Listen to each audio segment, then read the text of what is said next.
University में एक professor थे जो अपनी कलाई में लेडी घड़ी बांधते थे, जिसे देखकर सब तलबा की हंसी छूट जाया करती थी।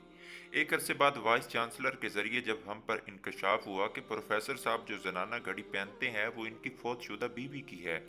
इस वाकये से सीखा कि कुछ दिल बिना बोले महबूब की रहलत के बाद भी अलम और दर्द महसूस करते हैं।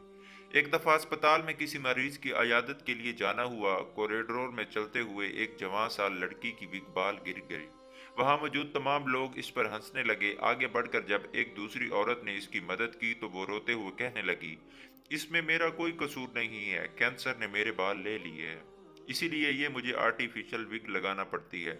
इसी तरह कब्रिस्तान में 10 साल बच्चे को एक कब्र पर खड़ा कुछ कहते हुए सुना, जो कह रहा था, मामा उठो मेरे साथ स्कूल चलो, उस्ताद मुझे तमाम लड़कों के सामने मारता है और कहता है कि तुम्हारी माँ कितनी सुस्त और काहिल है, जो तुम्हारी पढ़ाई का ख्याल नहीं रखती।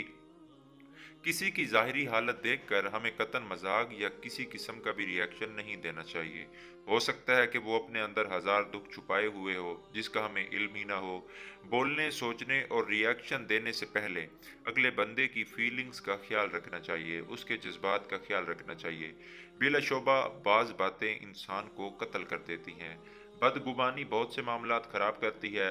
अरबी में एक मकूला है, अल कलमतु कस्सैफु ज़ात हदैन, जबान से निकलने वाले अल्फाज दो धारी तलवार की तरह होते हैं, तो लिहाजा एहतियात किया करें।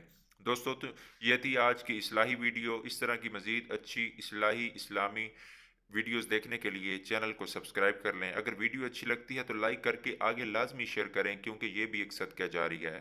दोस्तों, अपना बहुत सारा ख्याल रखिएगा। मिलते हैं एक नई वीडियो में। अल्लाह हाफिज़।